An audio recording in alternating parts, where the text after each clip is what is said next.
الرحیم وَإِذْ تَعَذَّنَ رَبُّكُمْ لَئِن شَكَرْتُمْ لَأَزِيدَنَّكُمْ وَلَئِن كَفَرْتُمْ إِنَّ عَذَابِي لَشَدِيدٌ۔ صدق اللہ العلی العظیم۔ عزیز ساتھیوں، السلام علیکم ورحمۃ اللہ وبرکاتہ۔ جیسا کہ ابھی آپ کے سامنے اناؤنس کیا گیا ہے کہ مینیفیسٹیشنس آف فیتھ یا ایمان کے مظاہر کے جو 4 عنوانات یہاں پر آپ کے سامنے رکھنے جا رہے ہیں، اس میں کا جو دوسرا عنوان ہے شکر، اس کے ضمن میں کچھ باتیں آپ کے سامنے انشاءاللہ رکھنے کی کوشش کروں گا۔ آپ سب واقف ہے شکر نام کے ڈیفینیشن سے اور اس کے مطلب سے، تو انشاءاللہ کچھ باتیں ہیں جو انشاءاللہ میں وقت کے چیز کو دیکھتے ہوئے رکھتے ہوئے آگے بڑھوں گا۔ پہلی چیز تو یہ ہے کہ دوستوں، انسان اپنے سامنے ایک طرف یہ دیکھتا ہے کہ اپنی لاچاریاں اور کمزوریوں کو دیکھتا ہے کہ انسان کس طریقے سے ڈیپینڈنٹ ہے ہر چیز کے لیے۔ انسان جب پیدا ہوتا ہے تو وہ کس طریقے سے ہر چیز کے لیے ڈیپینڈنٹ ہوتا ہے، اور اس کے بعد جب وہ پالا پوس کر جب بڑا ہوا جاتا ہے تو کس طریقے سے اس کو ہر چیز کی ضرورت ہوتی ہے۔ پھر انسان اور ایک طرف یہ دیکھتا ہے دوسری طرف کہ اللہ تعالیٰ کی رحمتوں کی بارش اس کے اوپر اتری ہے، جس کی وجہ سے اس کو یہ پوری نعمتیں ملی ہیں، جس کی وجہ سے وہ آج ایک نوجوان بن کر کھڑا ہوا ہے اور وہ ایک تحریک اسلامی کے تنظیم کے اندر جوائن ہوا ہے، اور آج یہاں پر بیٹھ کر جو ہے ہم سب یہاں پر اس پروگرام کو سماعت فرما رہے ہیں۔ تو جب ہم سب یہ پوری اللہ تعالیٰ کی رحمتوں کی بارش کو وٹنس کرتے ہیں، ان پوری نعمتوں کو سمجھتے ہیں، تو ہمارے دل میں سے اللہ تعالیٰ کی جو محبت ہے، جو ہمارے محسن کی محبت ہے، وہ دل میں سے جاگ اٹھتی ہے، اور آٹومیٹیکلی ہمارے جو زبان سے کلمہ تعریف جو ہے جاری ہوا جاتا ہے۔ تو یہی کلمہ تعریف کو ہم شکر کہہ سکتے ہیں، یہی شکر، اس کو ہی ہم شکر سے تشبیہ دے سکتے ہیں۔ اگر میں کریکٹ ڈیفینیشن کے پر بات کروں تو شکر کو ہم کہہ سکتے ہیں کہ اعتراف نعمت یا اعتراف احسان مندی۔ آپ کے اوپر کوئی احسان کرا اور آپ اس کو ایکنالج کر رہے، اس کی جو ہے تعریف بیان کر رہے، انہیں آپ کے اوپر جو احسان کیا اس کے ضمن میں، تو اسی کو ہم کہہ سکتے ہیں کہ یہ اعتراف نعمت یا اعتراف احسان مندی کو ہم جو ہے شکر سے تشبیہ دے سکتے ہیں۔ اسی کے ساتھ ساتھ شکر اہل ایمان کی ایک جو ہے نمایاں صفت ہے، ساتھ ہی ساتھ ایمان کے تقاضوں میں سے بھی ایک بہت زیادہ بڑی اہم تقاضا ہے۔ تو دوستوں، ہم دیکھتے ہیں کہ ہر ایک چیز جو یہاں پر آج 4 ٹاپکس بیان کیے جائیں گے، ہر ایک کو جو ہے اللہ کے رسول اکرم صلی اللہ علیہ وسلم کی سیرت سے جوڑا جائے گا اور جا چکا ہے ایک ٹاپک کے اندر۔ تو اگر ہم شکر گزاری کے بارے میں اللہ کے رسول صلی اللہ علیہ وسلم کی سیرت کو دیکھیں گے تو ہمیں یہاں پر بھی بہت سارے واقعات ملیں گے، سب کو یہاں پر بیان کرنے کا وقت موجود نہیں ہے، بس 2-3 باتیں رکھتے ہوئے انشاءاللہ میں آگے بڑھوں گا۔ اللہ کے رسول اکرم صلی اللہ علیہ وسلم جب مکی زندگی گزار رہے تھے اپنی، تو ہم سب جانتے ہیں کہ آپ جو ہے کتنے سارے ٹارچرز اور آپ کے جو ہے کتنی ساری مشکلات کا آپ سامنا کرتے تھے، لیکن اس کے باوجود بھی اللہ کے رسول اکرم صلی اللہ علیہ وسلم جو ہے شکر گزاری کا مظاہرہ وہاں پر کرتے تھے۔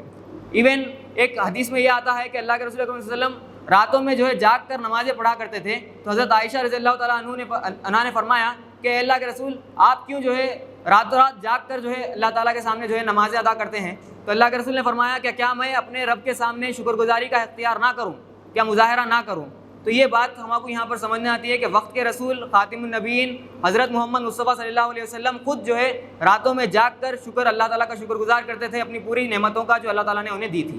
ابھی میں کچھ حدیثیں آپ کے سامنے رکھوں گا جس میں جو ہے ہمیں اور کھل کر معلوم ہوگا کہ اللہ کے رسول صلی اللہ علیہ وسلم نے شکر گزاری کے بارے میں کیا چیزیں بیان کی ہیں۔ ایک حدیث میں اللہ کے رسول فرماتے ہیں کہ مومن کی حالت بھی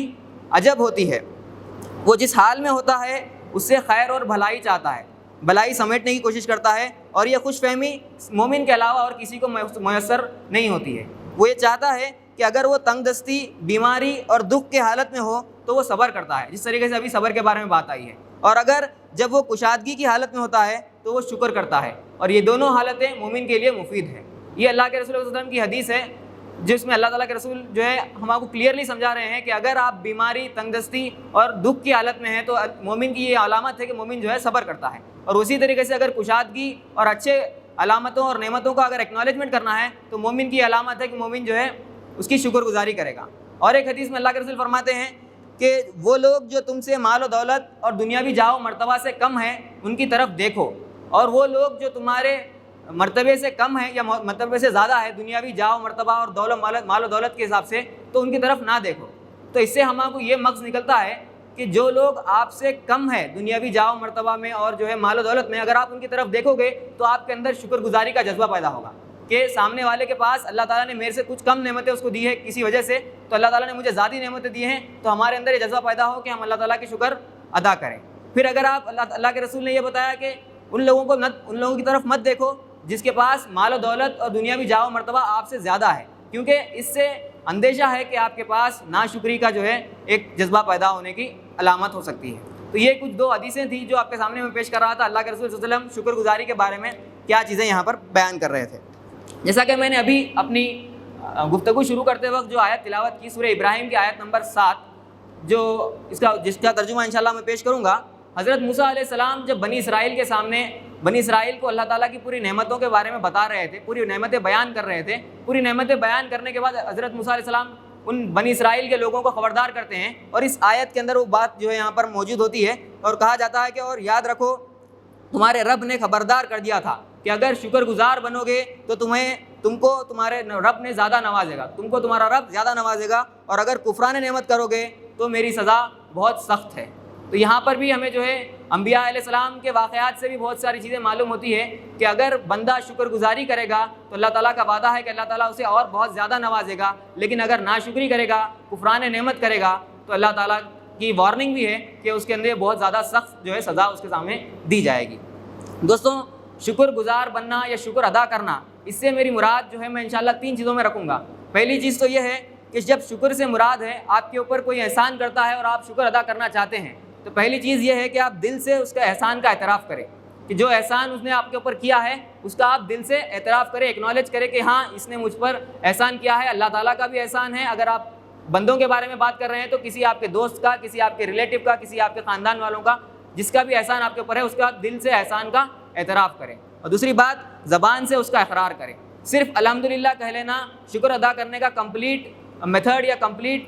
فالو اپ نہیں ہو سکتا۔ ہم اس کو 3 چیزوں میں دیکھیں گے۔ پہلا جو میں بتایا آپ کے سامنے کہ دل سے اس احسان کا اعتراف کرے، دوسرا زبان سے اس کا اقرار کرے، اور عمل سے اس احسان مندی کا ثبوت دے۔ آپ کا عمل پھر ایسا رہنا کہ سامنے والا جو آپ کے اوپر احسان کرا اس کی جو ساری چیزیں ہیں اس کے لمٹس میں آپ کا کام وہاں پر ہونا۔ اگر اللہ تعالیٰ کی نعمتیں آپ کو دی گئی ہیں تو اللہ تعالیٰ کے جو احکام ہیں اس کو کراس کرتے ہوئے آپ کا کوئی کام نہیں ہونا۔ جب آپ کہہ سکتے ہیں کہ آپ عمل سے اللہ تعالیٰ کے احسان مندی کا ثبوت آپ نے وہاں پر دیا ہے۔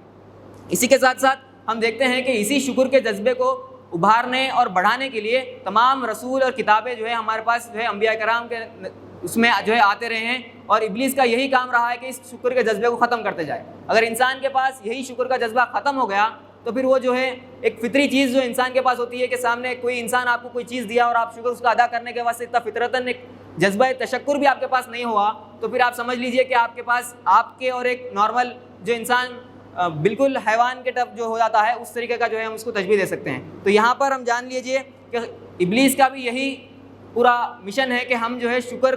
کو چھوڑ کر ناشکری کی زندگی گزارنا شروع کر دیں۔ بلکہ اللہ تعالیٰ قرآن میں کئی مرتبہ انبیاء کرام کو جو ہے شاکرین کہا ہے اللہ تعالیٰ نے۔ حضرت موسیٰ علیہ السلام، حضرت نوح علیہ السلام، حضرت یونس علیہ السلام کا مچھلی سے نکلنے کا واقعہ، اس کی آیت میں بھی آپ کو دکھیں گا کہ لعلکم تشکرون۔ یہاں تک کہ اب جو ماہ رمضان کا موقع ہمارے آمد پر آ کر ٹھہرا ہوا ہے، اس کی جب آیت ہے شہر رمضان الذی انزل فیہ القرآن، اس آیت کے آخری میں بھی اللہ تعالیٰ فرماتے ہیں لعلکم تشکرون، تاکہ آپ شکر گزار بنو۔ تو یہاں پر آپ دیکھیں گے قرآن کے اندر کئی مرتبہ ہر جگہ جو ہے آپ دیکھیں گے کہ اللہ تعالیٰ ہر بار لعلکم تشکرون کا ذکر کرتا ہے۔ لعلکم تشکرون کا مطلب یہی ہے کہ تاکہ آپ شکر گزار بنو۔ اللہ تعالیٰ آپ کو حکم دے رہا ہے اور اس کا رزلٹ یہ ہے کہ تاکہ آپ شکر گزار بنو۔ تو یہاں پر ہمیں جو ہے پہلی بات یہ سمجھنے آ چکی ہے کہ شکر گزار بننا اور شکر گزار بننے کی اہمیت قرآن و حدیث اور سنت کے لحاظ سے کتنی اہم ہے۔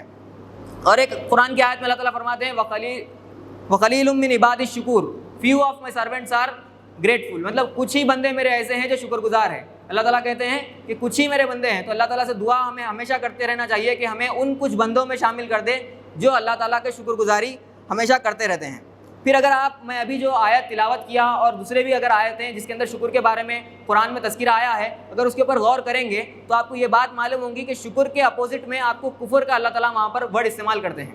شکر اور کفر، کفران نعمت اور شکر۔ اگر آپ شکر ادا نہیں کر رہے ہیں تو آپ کفران نعمت کر رہے ہیں۔ تو یہاں پر ہم آپ کو جو ہے اس کی سیریسنس کی بھی جو ہے بات سمجھنے کی ضرورت ہے کہ اگر ہم اللہ تعالیٰ کی دی ہوئی نعمتوں کو بالکل ایک ویگ انداز میں لے لیے، لائٹ لے لیے، اور آپ اس کو جو ہے بھول گئے اور آپ جو ہے صرف آپ کی زندگی اس میں گزر گئی کہ آپ شکایتوں میں لگے ہوئے ہیں، آپ کی ہر زندگی کا ہر لمحہ یہی ہے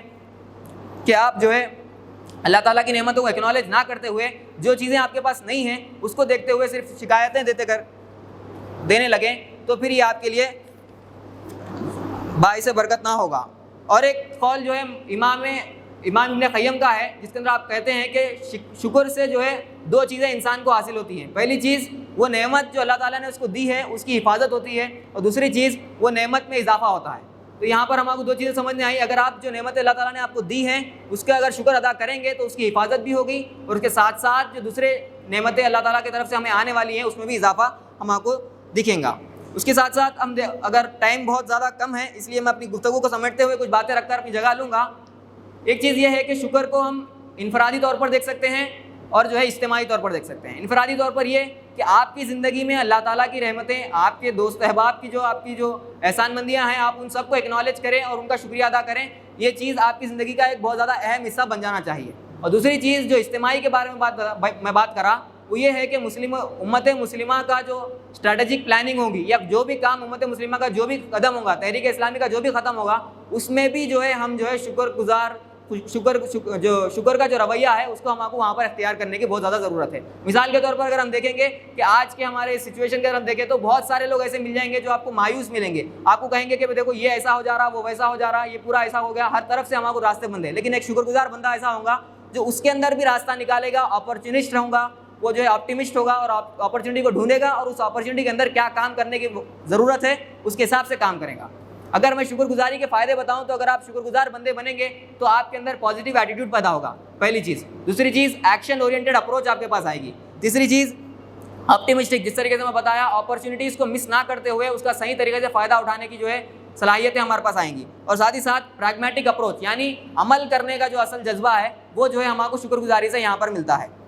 اس کے ساتھ ساتھ ہم دیکھیں گے کسی بھی چیز کو دیکھنے کے دو نظریے ہو سکتے ہیں. ایک یہ کہ آپ وہ چیز کو دیکھیں اور اس کو نعمت سمجھیں اور شکر گزاری والا رویہ اختیار کریں، اور دوسری چیز آپ اس کو دیکھیں اور اس سے مایوس ہو جائیں اور اس سے ناشکری والا رویہ اختیار کریں. اگر آپ دیکھیں گے کہ ایک گھر ہے جہاں پر 100 دروازے ہیں جس میں 99 دروازے اگر بند ہیں تو ایک ناشکری والا انسان یہ کرے گا کہ وہ 99 دروازوں پر جا کر 99 دروازوں پر جا کر پیٹ جو ہے اپنی رگڑے گا اور جو ہے وہاں پہ سر مارے گا، لیکن وہ ایک دروازہ جو کھلا ہے وہاں سے اس کو کیا حاصل ہوگا وہ اس کو اختیار نہیں کرے گا. بلکہ اگر شکر گزار بندہ ہوگا تو وہ یہ کام کرے گا کہ جو ہے وہ ایک دروازے کا کس طریقے سے استعمال کر سکتا ہے، کیا اس کی اپروچ ہو سکتی ہے، کس سے اس کو فائدہ ہو سکتا ہے، کس سے جو ہے اس کی ذاتی اور فکری ارتقاء اور ساتھ ہی ساتھ جو ہے فرد کا ارتقاء کس طریقے سے ہو سکتا ہے وہ بھی جو ہے اس کے اندر دیکھیں گا. آخری میں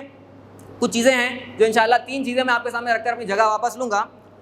شکر کے تقاضے، مولانا مودودی جو ہے اپنی کتاب کے اندر کہتے ہیں، شاکر کا ڈسکرپشن دیتے ہوئے شکر کے 3 تقاضے بتاتے ہیں. پہلا یہ کہ اگر آپ شکر گزار بندے بنو گے تو پہلی چیز یہ ہے کہ احسان کو اسی کی طرف منسوب کرنا جس نے اصل میں احسان کیا ہے. ہمیں یہ بات کا دھیان رکھنے کی بہت زیادہ ضرورت ہے کہ اگر آپ کسی کا احسان مند اور شکریہ ادا کر رہے ہیں تو ہمیں اس بات کا بہت زیادہ خیال رکھنے کی ضرورت ہے کہ اسی کو منسوب کرے جس نے اصل میں یہ احسان کیا ہے، اس کے علاوہ کسی اور کو اس کے اندر جڑا نہ دیں. اور ساتھ ہی ساتھ آدمی کا دل اس محسن کے لیے، اس کے واسطے محبت اور اس کی وفاداری کے لیے ربریز ہو جائے. اگر انسان آپ کے جو محسن جس نے آپ کے اوپر احسان مند کیا ہے، احسان کیا ہے، آپ اس سے محبت نہ کرے، اسے وفاداری نہ کرے تو پھر آپ کا شکر کا جذبہ خالی ہوگا، کمپلیٹ نہیں ہوگا. پھر اس کے ساتھ ساتھ آخری چیز جو بتائی گئی ہے کہ محسن کا فرما بردار بنیے، جو محسن کی جو باتیں ہیں، محسن کے جو احکام ہیں اس کی فرما برداری کریے اور جو لمٹس کے اندر اس کے احکام ہیں اس کو فالو کرتے ہوئے اپنی شکر گزاری کا اختیار کریے. اور کچھ باتیں تھیں انشاءاللہ وقت کی کمی کی وجہ سے انشاءاللہ میں یہاں پر اپنی بات کو ختم کروں گا. پہلی جو پھر سے اگر میں اپنی گفتگو کو سمیٹ دوں تو ہمیں یہاں پر ایک سبق یہ ملتا ہے کہ انویر زندگی کو گزارنا چھوڑ کر ہمیں اللہ تعالیٰ کی نعمتوں کو اکنالج کرنے کی بہت زیادہ ضرورت ہے اور ان اکنالج کری ہوئی نعمتوں کا شکریہ ادا کرنا بہت زیادہ ضروری ہے. اور شکریہ ادا کرنے سے مراد 3 چیزیں ہیں جو میں نے آپ کے سامنے رکھی ہیں. اس کے ساتھ ساتھ اس شکریہ ادا کرنے کے 3 تقاضے جو مولانا مودودی اپنی کتاب میں لکھتے ہیں وہ بھی میں نے آپ کے سامنے رکھنے کی کوشش کی ہے. اور ساتھ ہی ساتھ شکریہ ادا کرنا، شکر گزاری کی زندگی گزارنا، اس کی اہمیت قرآن اور سنت کے اندر کس طریقے سے آتی ہے، وہ ساری باتیں میں نے آپ کے سامنے رکھی ہے. اللہ تعالیٰ سے دعا ہے کہ اللہ تعالیٰ ہمیں جو ہے شکر گزار بندہ بنائے. باقر دعوانا الحمدللہ رب العالمین. جزاک اللہ خیر.